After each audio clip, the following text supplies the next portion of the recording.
जय Hind dear students, स्वागत है आपको अपने YouTube channel Sandeep Gurukul biology classes में। देखिए, नेटवर्क प्रॉब्लम होने की वजह से जो है लाइव क्लास नहीं हो पाई है, लेकिन ये टॉपिक आपको बताना था इसलिए बता दे रहे हैं। ठीक, देखिए जो है नेटवर्क दिक्कत है उसमें तो हम कुछ कर नहीं सकते हैं, इसकी वजह से तो लाइव क्लास चल नहीं पाई। जो टॉपिक है, टॉपिक का नाम है स्त्री के गर्भाशय की संरचना, structure of uterus of women. हम यहाँ पर ये जानेंगे कि जो गर्भाशय होता है वो गर्भाशय किन चीज़ों से मिलकर बनता है, उसकी संरचना कैसी होती है, कहाँ पर स्थित होता है, ठीक, इसकी लंबाई चौड़ाई, इसका व्यास कितना होता है। तो ये सब चीज़ों को हम जानेंगे इस टॉपिक में। ठीक, कभी कभी सुना होगा गांव में या अपने जो है आस पड़ोस भी सुना होगा कि कभी कभी ऐसा होता है कि जो गर्भाशय होता है, गर्भाशय की गांठ जो है वो गर्भाशय में गांठ पड़ जाती है। ठीक, तो उसकी वजह से काफ़ी जो है दिक्कत होती है। तो ये क्यों हो जाता है, कैसे, सब हम पूरा बताएंगे इसके विषय में। तो देखिए, गर्भाशय को समझने से पहले आप इसको लिखेंगे, लेकिन उसको लिखने के लिए आपको चित्र पता होना चाहिए। अगर आपको चित्र पता है तो आप आसानी से इसको लिख सकते हैं। ठीक, तो देखिए गर्भाशय में क्या है कि जो गर्भाशय का ऊपरी भाग होता है गुंबद के आकार का, इसको बोलते हैं फंडस, FUNDUS। ठीक, फंडस कहलाता है। और गर्भाशय के नीचे का जो चौड़ा भाग होता है इसको बोलते हैं बॉडी, काय। ठीक, हिंदी में क्या बोलते हैं इसे, काय। ठीक, और इंग्लिश में बोलते हैं इसे बॉडी। इसका निचला जो भाग होता है इसको क्या बोलते हैं, सर्विक्स बोलते हैं। क्या बोलते हैं इसको, सर्विक्स बोलते हैं। ठीक, और इसके जो नीचे का भाग होता है ये क्या कहलाता है, वेजाइना कहलाता है, योनि कहलाता है। तो ये इस प्रकार से इसका ऐसे स्ट्रक्चर हो गया। अब इसके साइड में देखते हैं क्या आता है। तो देखिए, इसके साइड में जो संरचना देख रहे हैं ये है ओविडक्ट्स, अंडवाहिनी है। और अंडवाहिनी जो होती है वो अंडवाहिनी 3 भागों से मिलकर बनती है। अर्थात जो अंडवाहिनी है उसको अध्ययन के लिए 3 भागों में बांट दिया जाता है। इसका जो प्रारंभिक भाग है वो क्या कहलाता है, फिम्ब्रिएटेड फनल कहलाता है। क्या कहलाता है, फिम्ब्रिएटेड फनल कहलाता है। और जो इसका मध्य भाग होता है, जो सबसे ज्यादा मोस्ट इंपॉर्टेंट होता है, इसको बोलते हैं फैलोपियन ट्यूब बोलते हैं। क्या बोलते हैं इसको, फैलोपियन ट्यूब बोलते हैं। और इसका जो अंतिम भाग होता है वो स्टेमस कहलाता है। तो ये 3 भाग मिलकर ओविडक्ट्स का निर्माण करते हैं। इसका जो मध्य भाग होता है बहुत ही इंपॉर्टेंट होता है। ठीक, क्यों होता है बताएंगे अभी। इसी प्रकार से ये भी है इसकी संरचना। अब देखिए, जो गर्भाशय की जो दीवार होती है, गर्भाशय की जो दीवार होती है वो 3 स्तर होते हैं। गर्भाशय की दीवार में 3 स्तर होते हैं। इसका बाहरी स्तर जो होता है वो कहलाता है पेरिटोनियम स्तर, पेरिटोनियम लेयर अर्थात पेरिटोनियम स्तर। ठीक, इसका जो मध्य का होता है उसे बोलते हैं मायोमेट्रियम लेयर, अर्थात इसका जो मध्य का जो मोटा लेयर होता है इसे क्या कहते हैं, मायोमेट्रियम। और जो इसका अंतिम लेयर होता है वो कहलाता है एंडोमेट्रियम लेयर। क्या कहलाता है, एंडोमेट्रियम लेयर कहलाता है। एंडोमेट्रियम लेयर भी बहुत ही इंपॉर्टेंट है। ठीक, अभी बताएंगे। तो देखिए, जो ओविडक्ट्स का जो फैलोपियन ट्यूब है, फैलोपियन ट्यूब मोस्ट इंपॉर्टेंट इसलिए है क्योंकि जो अंडाणु निकलता है अंडाशय से, अंडाशय से जब अंडाणु निकलता है तो वहां पर या फिम्ब्रिएटेड फनल में गिरता है और गिरने के बाद पहुंचता है फैलोपियन ट्यूब में, जहां पर निषेचन की प्रक्रिया संपन्न होती है। इसके विषय में अभी पूरा बताएंगे। तो ये था जो है स्ट्रक्चर ऑफ यूटेरस। तो क्या देखा हमने कि यहाँ पर जो फंडस है, मध्य में चौड़ा भाग बॉडी है, इसका अंतिम सकरा भाग सर्विक्स कहलाता है और इसका अंतिम भाग, सबसे अंतिम भाग वेजाइना कहलाता है। इधर देखें तो जो ओविडक्ट्स है 3 भागों से मिलकर बनी है, फिम्ब्रिएटेड फनल, फैलोपियन ट्यूब, स्टेमस। ठीक, 3 भागों से मिलकर बनी है। और इसका जो गर्भाशय की जो दीवार है, तीन स्तर होते हैं उसमें। बाहरी स्तर पेरिटोनियम कहलाता है, मध्य स्तर जो होता है मायोमेट्रियम कहलाता है, और जो अंतिम स्तर होता है वो एंडोमेट्रियम कहलाता है। तो ये 3 स्तर मिलकर गर्भाशय की दीवार को बनाते हैं। तो ये हो गया इसका चित्र। अब देखते हैं इसको लिखेंगे कैसे। तो देखिए, गर्भाशय श्रोणि गुहा की मध्य रेखा में मेसेंट्री स्नायुओं द्वारा सधा रहता है। अर्थात जो गर्भाशय है, ये जो स्ट्रक्चर देख रहे हैं, ये जो श्रोणि गुहा होती है, श्रोणि गुहा क्या होती है कि देखिए, जिन हड्डियों पर हम लोग बैठते हैं तो उनको बोलते हैं श्रोणि मेखला। ठीक, श्रोणि मेखला हड्डियां, और वो हड्डियां मिलकर एक अंदर खोखला स्थान बनाती हैं। उस खोखले स्थान को बोलते हैं श्रोणि गुहा। ठीक, क्या बोलते हैं इसको, श्रोणि गुहा। तो जो श्रोणि गुहा की जो मध्य रेखा होती है, मतलब बीचों बीच में श्रोणि गुहा की जो मध्य रेखा होती है उसमें क्या होते हैं, मेसेंट्री स्नायु होते हैं। कौन से स्नायु, मेसेंट्री स्नायु, लिगामेंट्स बोलते हैं इसको। तो लिगामेंट्स स्नायुओं के द्वारा ये सदा रहता है, कौन, गर्भाशय। अब इसकी लंबाई कितनी होती है, तो इसकी लंबाई होती है 8 सेंटीमीटर। किसी किसी किताब में 7.5 सेंटीमीटर देते हैं, किसी किताब में 8 सेंटीमीटर देते हैं। ठीक, तो लगभग में इतना होता है 8 सेंटीमीटर। ठीक, ठीक, चौड़ाई कितनी होती है तो 2.5 सेंटीमीटर, और इसका व्यास कितना होता है 5 सेंटीमीटर होता है। ठीक, दूसरा यह जो होता है ये खोखला होता है। देखिए आप देख रहे हैं इसको कैसा है, ये खोखला है। अभी स्थित तो देख लिया आपने कि कहाँ पर स्थित होता है, श्रोणि गुहा में मध्य रेखा पर मेसेंटरी स्नायु द्वारा ये सदा रहता है। तो ये इसकी स्थिति हो गई। अब इसका आकार प्रकार तो पता ही हो गया। ठीक, अब ये होता कैसा है, तो इसका ये जो खोखला होता है, देखिए आप यहाँ पर देख रहे हैं कैसा ये खोखला है और शंक्वाकार, अर्थात ये लट्टू के जैसा है। तो देखिए लट्टू देखा होगा आपने, जिसको नचाते हैं वो लट्टू, नचाने वाला। ठीक, तो उसी प्रकार से देखिए ये भी लट्टू के जैसा होता है, अर्थात कैसा होता है, लट्टू का जो आकार होता है कैसा होता है, शंक्वाकार होता है। इसीलिए गर्भाशय की सजा भी कैसी होती है, शंक्वाकार होती है। ठीक, यह 3 भागों में विभाजित होता है। जो गर्भाशय होता है ये 3 भागों में विभाजित होता है। देखिए वही 3 भाग, 1, 2 और ये 3 भाग। तो देखिए वही, तो इसका ऊपरी गुंबद की भांति उभरा हुआ भाग क्या कहलाता है, फंडस। इसका ऊपरी भाग क्या कहलाता है, बस इसी को लिखना है। पहले स्थिति लिख देंगे, फिर लंबाई चौड़ाई लिख देंगे, फिर इनके जो 3 भाग है वो लिख देंगे। इसका ऊपरी भाग गुंबद के जैसा क्या है, फंडस। ठीक, दूसरा बीच का अधिकांश भाग क्या कहलाता है, बॉडी। देखिए ये बताया था अभी।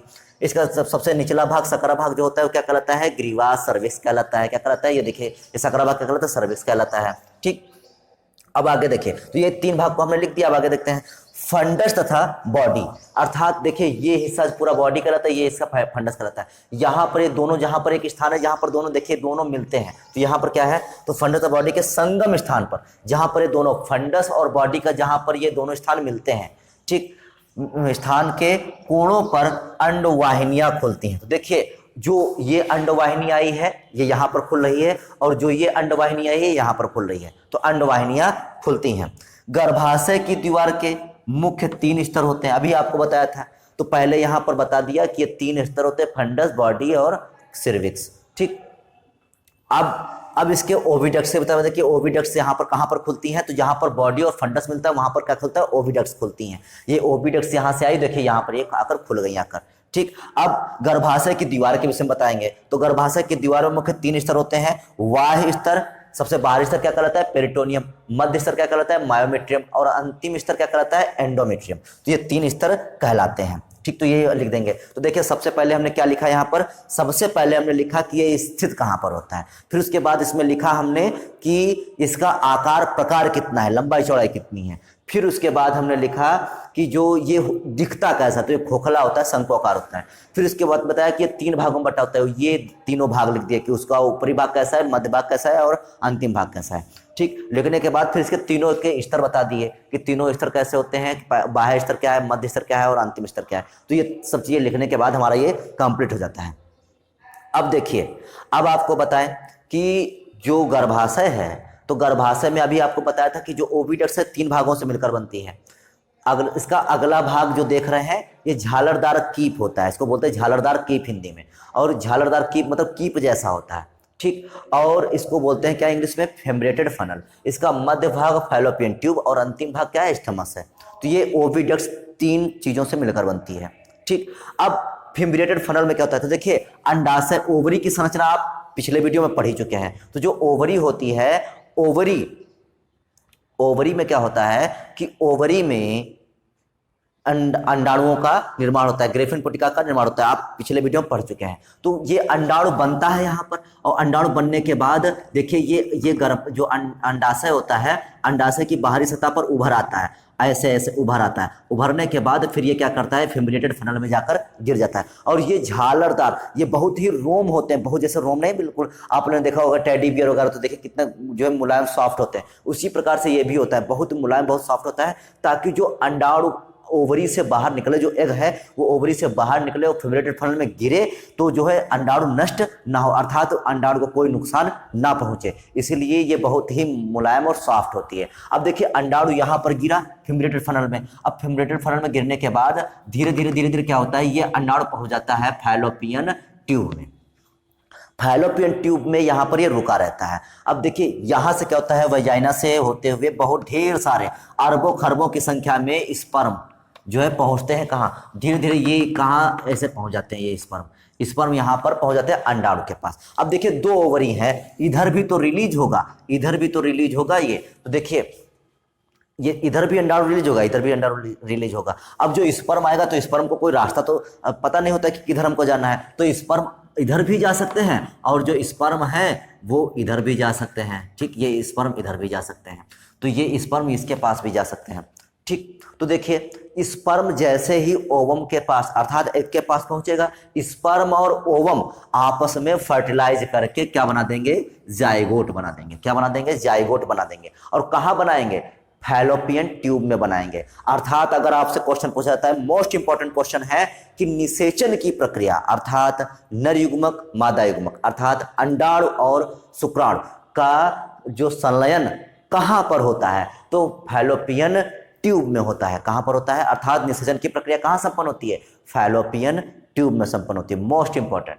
ठीक, अब देखिए यही जाइगोट बन गया। अब जाइगोट बनने के बाद जो है यहाँ पर गर्भाशय की जो दीवार होती है, आंतरिक दीवार क्या कहलाते हैं, इसको आंतरिक दीवार को क्या बोलते हैं, एंडोमेट्रियम। क्या बोलते हैं, ये देखिए ये क्या लिखा है, एंडोमेट्रियम लेयर है। तो जब जब देखिए ये जो जाइगोट बना, ये जाइगोट क्या करता है, जब ये मोरुला ब्रेस्टुला गैस्टुला अवस्था में पहुंचता है तो उसके बाद क्या करता है, ये पहुंचने के बाद गर्भाशय की दीवार से ऐसे जाकर जुड़ जाता है और गर्भाशय की दीवार में प्लेसेंटा के द्वारा ऐसे जुड़ जाता है। तो गर्भाशय की किस दीवार से जाइगोट जुड़ता है, अर्थात भ्रूण जुड़ता है, तो गर्भाशय की एंडोमेट्रियम से जुड़ता है।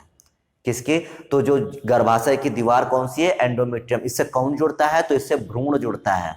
ठीक, भ्रूण जाकर इससे जुड़ जाता है। और किसके द्वारा जुड़ता है, तो प्लेसेंटा के द्वारा। प्लेसेंटा को आवल, अपरा, ठीक, और गांव की भाषा में, सामान्य भाषा में से क्या बोलते हैं, नार। कहते हैं नार काट दिया गया है, नार काट देते हैं। ठीक, तो वही नार होता है। तो इसके नार के द्वारा या प्लेसेंटा या आवल या अपरा के द्वारा इससे जुड़ जाता है। किससे, गर्भाशयी एंडोमेट्रियम से।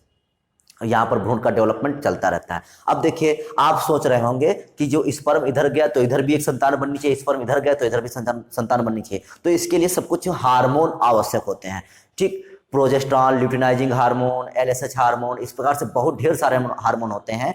ये हार्मोन को हम आप जब ग्रंथियां पढ़ाएंगे कभी, तो उस ग्रंथियों में हम आपको पूरा का पूरा बताएंगे। ठीक, तो देखिए आप सोच रहे होंगे कि स्पर्म आधे इधर गए तो इधर जाइगोट, जब इधर ओवम निकला था, एग था, तो इससे क्रिया करने के बाद जाइगोट बना देंगे, इधर भी क्रिया करने के बाद जाइगोट बना देंगे। लेकिन अब देखिए जरूरी तो ये तो नहीं है कि स्पर्म जो है इधर ही पहुंच जाएंगे सारे के सारे या इधर पहुंच जाएंगे, लेकिन दोनों स्पर्म एक साथ ही जाकर संलयन करेंगे, ये भी तो जरूरी नहीं। मान लीजिए स्पर्म इधर पहुंच गया और ओवम के साथ संलयन करके जाइगोट बना दिया, लेकिन इधर वाला पहुंच ही नहीं पाया। तो अब देखिए इधर जाइगोट बन गया तो इसके लिए तो अलग हार्मोन चाहिए, अब इधर निषेचन हो नहीं पाया तो इसके लिए अलग हार्मोन चाहिए। तो हमारी जो ग्रंथियां हैं एक ही समय में अलग अलग हार्मोन थोड़ी ना स्रावित करेंगे, अलग अलग हार्मोन थोड़ी ना स्रावित करती हैं। तो अगर मान लीजिए जिधर फर्टिलाइजेशन पहले हो जाता है, अर्थात जाइगोट पहले बन जाता है, तो उधर उधर के हिसाब से हार्मोन स्रावित होते हैं।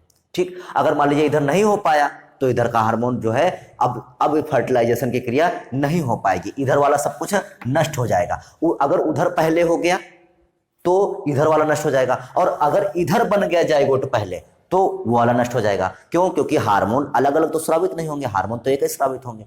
ठीक, तो इसीलिए ये अगर मान लीजिए बाई चांस कभी कभी संयोग ऐसा हो जाता है कि स्पर्म इधर जाकर और इधर जाकर दोनों एक साथ एक ही समय में एक ही साथ संलयित हो गए, जाकर इधर वाला स्पर्म इसके साथ अंडाणु के साथ संलयन कर लिया और उसी समय इसके साथ संलयन हो गया, तब इस प्रकार से दो आइडेंटिकल मतलब दो जुड़वा बच्चों का जन्म होता है। तो देखिए इधर वाला जो संतान होगा वो अलग टाइप का होगा, इधर वाला अलग टाइप का होगा। इन्हीं दोनों में उतना ही अंतर होगा जितने सगे भाई बहन में या सगे भाई भाई में अंतर होता है। क्यों, क्योंकि इधर का स्पर्म और इधर का अंडाणु अलग होगा, इधर का स्पर्म जो पहुंचा है और इधर का जो अंडाणु है वो अलग होगा। तो इस प्रकार से उधर बनने वाली संतान अलग होगी, इधर बनने वाली संतान अलग होगी। ठीक, तो ये दोनों जो संतानें जुड़वा होंगी वो बिल्कुल एक दूसरे से जो है रंग रूप आकार प्रकार में बिल्कुल अलग होंगी।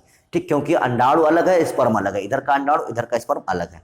तो ये तो हो गया निषेचन। अगर आपसे पूछा जाए निषेचन क्रिया कहाँ संपन्न होती है, तो फैलोपियन ट्यूब में, अंडवाहिनी की फैलोपियन ट्यूब में संपन्न होती है। ठीक, अब तो ये समझ चुके होंगे। अब देखिए कभी कभी क्या होता है कि यहाँ पर जो है कभी कभी अंडवाहिनी में गांठ पड़ जाती है, ओविडक्ट्स में गांठ पड़ जाती है। तो देखिए कभी कभी क्या होता है गांव में कि जो है डॉक्टर से पूछा था कि डॉक्टर कहता है कि अब तो भैया जो है संतान उत्पन्न हो ही नहीं पाएगी, क्योंकि जो है ओविडक्ट्स में अंडवाहिनी में गांठ पड़ गई है, गर्भाशय में गांठ पड़ गई है। तो देखिए गांठ जो होती है, अगर मान लीजिए गांठ यहाँ पड़ जाए, क्योंकि हम चित्र में देख रहे हैं कि दो अंडवाहिनियां हैं, तो मान लीजिए अगर एक तरफ गांठ पड़ भी गई तो हमारे एक तो ओविडक्ट पूरी खुला है, तो फर्टिलाइजेशन उधर हो जाना चाहिए। ठीक, तो फर्टिलाइजेशन उधर हो सकता है, अर्थात संतान उत्पन्न हो सकती है। लेकिन अगर कंडीशन में क्या हो जाए कि अगर मान लीजिए दोनों तरफ गांठें पड़ जाए ओविडक्ट में, अर्थात अंडवाहिनी में दोनों तरफ गांठें पड़ जाए, तो संतान उत्पन्न नहीं होती है। तो ये कंडीशन डिपेंड करती है कि जो अंडवाहिनियां हैं वो कौन सी अंडवाहिनी में गांठ पड़ी है, दोनों में पड़ी है कि या एक में पड़ी है। तो अगर अंडवाहिनी में गांठ पड़ी है तो फिर कुछ हो नहीं सकता, क्योंकि इसमें क्या होता है, इसमें अंडवाहिनी को जो है इस गांठ को काट के निकाला नहीं जा सकता, क्योंकि ये बहुत ज़्यादा ही छोटा अंग होता है। अगर इसको काट कर निकाल देंगे तो इसको हमको अगर काट कर निकालना होगा तो पूरा का पूरा गर्भाशय अर्थात यूटेरस ही काट कर निकालना होगा।